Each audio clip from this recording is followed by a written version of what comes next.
Hello everyone, and welcome to the Narcosis channel, and let's continue the third ECG subject, ECG GRID and normal values. And we will continue the fifth way to enjoy our life, as Albert Camus said in his book. The 6 ways to enjoy your life.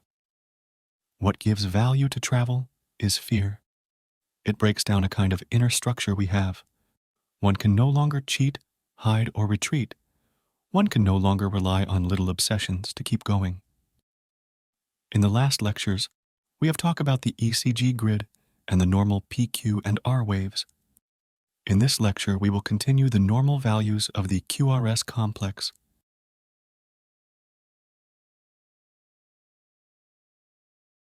The S wave is the negative deflection that follows the R wave, representing the terminal portion of ventricular depolarization. So ventricular depolarization will start with the septal depolarization, which occur from left to right and upward. Usually this will be represented by small Q wave. After that, we will proceed with the major depolarization of the left ventricle toward the apex of the heart, and this will be represented by major positive R wave in most of ECG leads. At the end, we have the rest of the right ventricle and the upper portion of both ventricles in way opposite to the apex. This is the S wave that follows the R wave. As we can see here, that S wave is the negative wave that follows the R wave on most of ECG leads. And now let's see the following awesome explanation to the S wave in lead V1 and lead V6 specifically. If we draw only V1 and V6 leads on the heart, we can see that V1 looks to the heart from the right, and V6 looks to the ear from the left side. The depolarization of the heart will start with atrial depolarization, and that will be drawn as biphasic P wave in V1 and only a positive wave in V6. Then, we will have the AV nodal delay, that represented by PR segment. After that, we will have the septal depolarization, which occur from left to right and upward toward the V1, and this will draw a positive small R wave in this lead and away from lead V6, and this will draw small Q wave in V6 lead. After that, we will proceed with the major depolarization of the left ventricle toward the apex of the heart away from V1, and this will draw a large negative S wave on this lead and toward leads V6, and this will draw a large positive R wave on this lead. Then, we will proceed with the minor depolarization of the rest of the left ventricle and the right ventricle, and the net vector of this last depolarization will be away from the apex, and this will usually fade away and not seen in V1 lead, or will record small positive wave, and will draw a small negative S wave after the R wave in lead V6.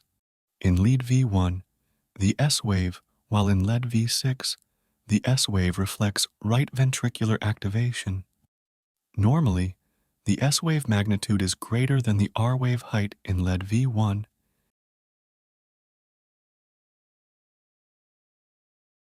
and it reflects left ventricular activation.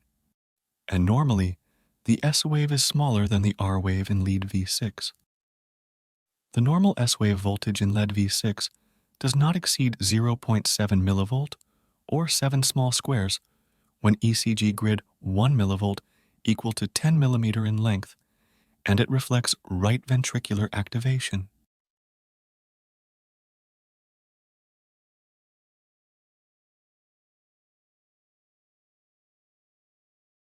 The QRS complex represents depolarization of the total ventricular muscle. The relative amplitude of the R wave and S wave in a particular lead reflects the relative contributions of the right and left ventricles. For instance, in lead V1, the R wave is smaller than the S wave, while in lead V6, the S wave is smaller than the R wave. The duration of the QRS complex is the total time taken for both ventricles to be depolarized.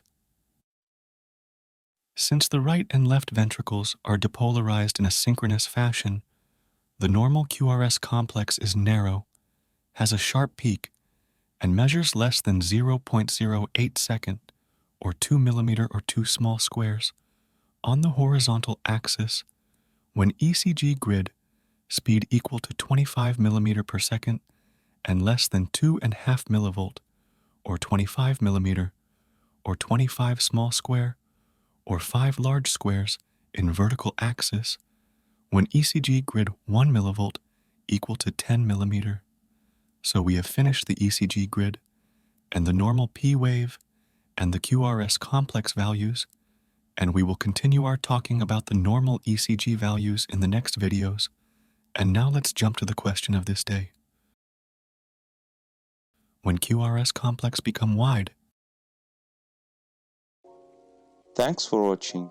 I will be more than grateful if you press the like, subscribe button and share this video with your colleagues. If you have any suggestions to improve my channel, leave a comment and let me know please. See the description below for the newest updates and for more infos.